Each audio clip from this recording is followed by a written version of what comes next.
Hello everybody, my name is Michael, and in today's video what we're going to be doing is this right here. So if that looks interesting to you, please carry on and watch the video. And also, just one more thing before we go. Please, if you enjoy the video, please don't forget to like, comment and subscribe. But with all that out of the way, let's carry on with the video.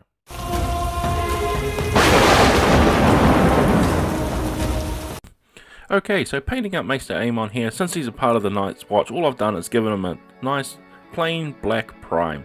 As well as that, I've also just added some sand from my driveway to the base to give it that nice basic effect that we've got here. And as you can see, we're starting off with a deep blue.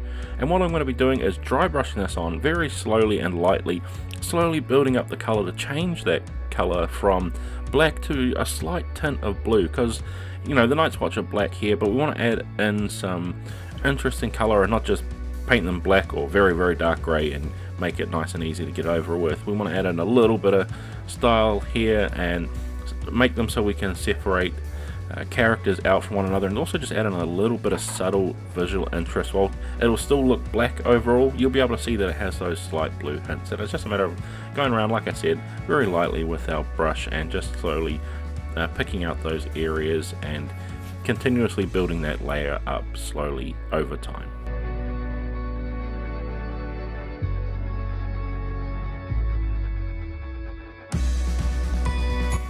Then once we have that colour all built up to where you like it, so it's not quite blue and it's not quite black, we're going to come in here with some stonewall grey now.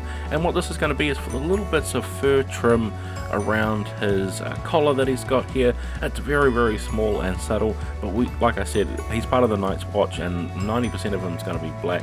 So we want to add in some actual colour wherever we can to give that nice, good overall look. So we don't want to go with black fur for this, we just want to come in with a nice subtle grey colour to add in. As you can see, it's already giving a massive pop of colour to the piece here, but we want to, like I said, apply pops of colour in all these places since we're focusing on the Night's Watch. Then once we have that nice pop of colour with that grey, we're going to come in with some gunmetal now, and this is going to be for the Maester's chain. As you know, the Maesters are trained in all their skills to become a Maester, and they get a chain around their neck, so we've got a nice bit of colour added in there as well. So I'm going to be using gunmetal to do this, and I'm sorry for my camera being blurry. Like I said, I've recently gotten a new camera and I'm still trying to figure out how to get the focusing and stuff right, especially on painting really close-up miniatures. So sorry about that, guys. You have to bear with me over the video, and I'll try and keep it in focus as much as I can. But it's just a matter of coming in and very subtly with a fine tip brush picking out the chain around that neck.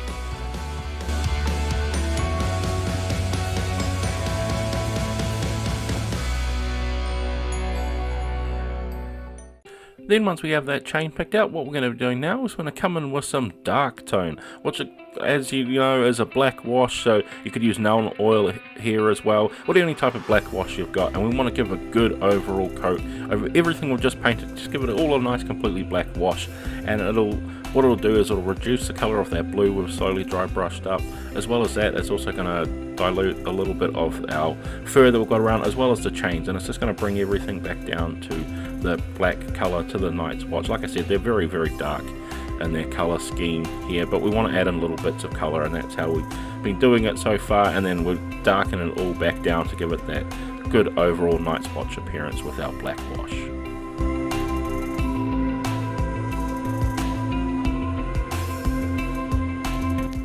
Then once that black wash is complete, we can see that we've got our colours muted back down, and now we're going to come into our skin tones here. So coming in with some neutral flesh to give a good overall base colour, and as you can see, since we're painting over a black base coat here, it's going to take a couple of layers. So make sure you thin your paints down, give them those couple of layers they need to. In this case, it actually took me 3 layers to get it nice and consistent over the whole piece, so you couldn't see any black undertones. But of course, you could even go with the slight black undertones for the shadow recesses here, but for me, I just wanted it to be that nice flat skin color. So it's just a matter of coming in and very slowly waiting for each layer to dry and then applying the next layer.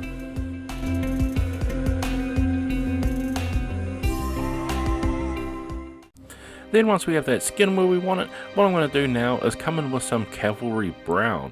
And what I'm going to be using this for is to be painting up the book / tome he has in his hand here. It's going to be a nice strong contrast of colour. As you can see here, it's going to nicely pop out really well. And as you can see as well, I've also switched to a finer tip brush because it's actually a very like narrow and tough place to get into. So I wanted to switch to a finer brush with a better sharper tip on it so I could really concentrate and get into those areas without accidentally touching our skin or the cloak we've already painted up. So, and as you can see as well, I've also needed to tilt it in some funny angles to where you can't even see it on camera, so that's good on me there. Okay, then once we've completed that tome, what we're going to do now is come in with some deck tan, which is a very sort of off-whitish cream colour, and we're going to be using this for the wrappings around his arm here.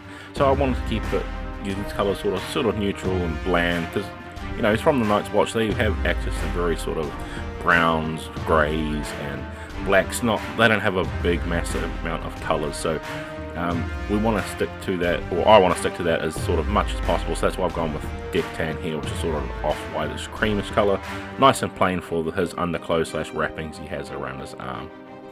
Then once we have that complete, what we're going to do now is going to come in with some mahogany brown, and I'm going to be using this for his walking stick / staff he has here in his hand. And as you know, can probably tell here, he actually has like a bit on the head of the staff he's carrying around, or walking stick. I'm not exactly sure what it is for him, but there's actually a couple of rings around the top of it, but I'm just going to be painting over everything. I'm going to come back in with another colour in there to emphasise those little like metal bands he has around there too. So just giving it a basic overall coat for now, and as you can see, it's a nice bright colour, so it can really stand out. Then once we have that walking stick complete, what we're going to do now is come in with some reikland fleshshade, and this is, as the name implies, it's a fleshshade wash, so you can use any sort of flesh tone wash here. And of course, like I said, we want to go over our skin toned areas and give them a nice overall wash to bring in that definition into those areas. And you can see it immediately pops out and gets into all those nooks and crannies and really brings out the actual miniature so it looks nice and alive. And it's just a matter of coming in and picking out those areas and being careful that we're not getting any over spillage here. I'm just making sure that I'm just placing enough on my brush so it's not going everywhere and I have a lot more control, so just subtly placing it on rather than getting it in a big blob. Then once we have that dry, what I'm going to be doing now is coming in with some seraphim sepia, which is a sepia wash, and we're going to be using this just for one little spot here, just on the wrappings on his arms. I wanted to separate them out rather than if we had come in with a black wash or a brown wash here, just separate it out as a different colour, because like I said, they're very muted in their colour, so we've got to add in the difference of colour wherever we can, and going in a nice quick sepia wash is really going to help out and add some difference of colour. Then once that's completely dry, what we're going to be doing now is we're going to be applying our brown wash, and I'm going to be using agrax earthshade for this, and this is to apply to the areas that are, of course, like the name implies, brown. So I'm going for our tome that Maester Aemon is holding here, as well as his walking stick / staff, giving it a good overall coat. And as you can see, it's already darkening down and adding that richness to the colour there. But of course, like I said, with our previous step in washing so far, we want to be very careful where we apply these washes, because we don't want any bleed over effect, especially since we're doing the Night's Watch and they're all very dark and grim in the colours, and we're applying as much as we can with different colours of the wash here. And as you can see, I've got it perfectly in focus so you can see what I'm doing. But it's just a matter of taking your time and applying it where you need to, just adding a little bit to that brush. Then once we have completed with all our washes, we're going to come in now with some dark sea grey. And what I'm going to be doing with our dark sea grey here is I'm going to be using a fine tip brush, and I'm going to be using it to be painting in Maester Aemon's facial hair here. It may be a little bit hard to see, but he actually has some subtly sculpted facial hair, so I'm just going through and picking that out very carefully with a fine tip brush. But it's not like you can see anything because I'm a professional here. You can see that the camera is completely out of focus and idea of what I'm actually painting, so I'm sorry guys.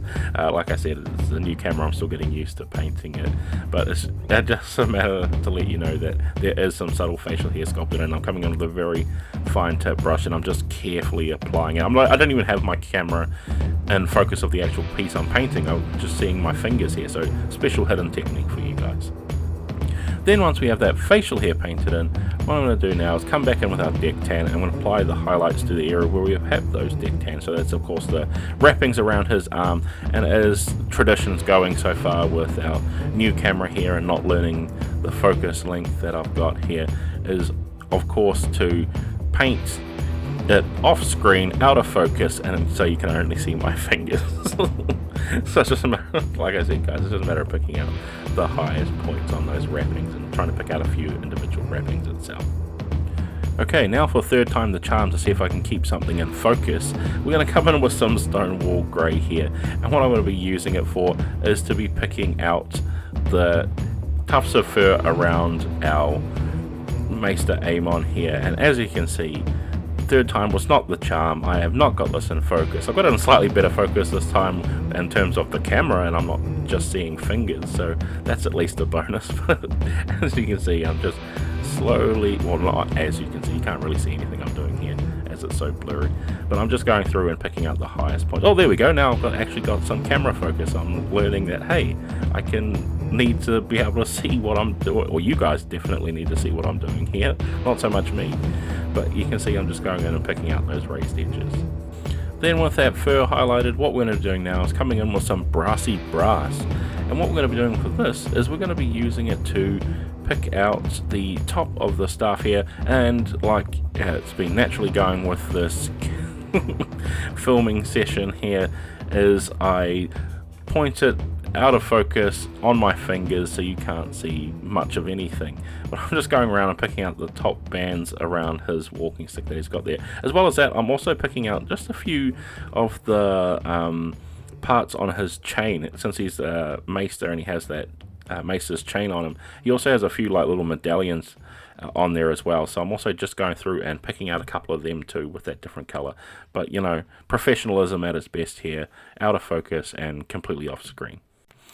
Okay, then once we have that complete, time to come in with our final highlight, and this is going to be with some natural flesh here, and just can't seem to get the hang of that focus properly, at least in shot of the camera this time. And just a matter of coming in and picking out those highlighted areas like the bridge of the nose, the eyebrows, the tips of the fingers, stuff like that. And boy, has this probably been a hard video for you guys to watch, so I apologize for that. I'm just trying to make the best out of the footage that I had here. Didn't really notice it was this bad until I came to the editing part like I'm doing right now, so sorry for you guys, and I hope at least I've been explaining enough to tell you what's going on here instead of showing you.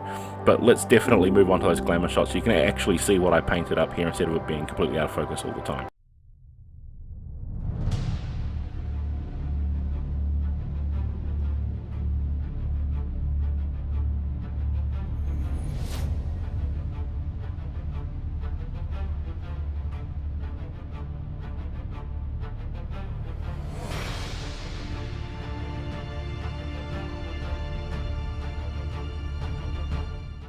And with all that complete, we have finally finished painting up Maester Aemon from the Song of Ice and Fire miniatures game. So I hope this video has been helpful for you guys, whether you want to follow along with what I did here, or you just want to use this video as some inspiration in painting up your own miniatures.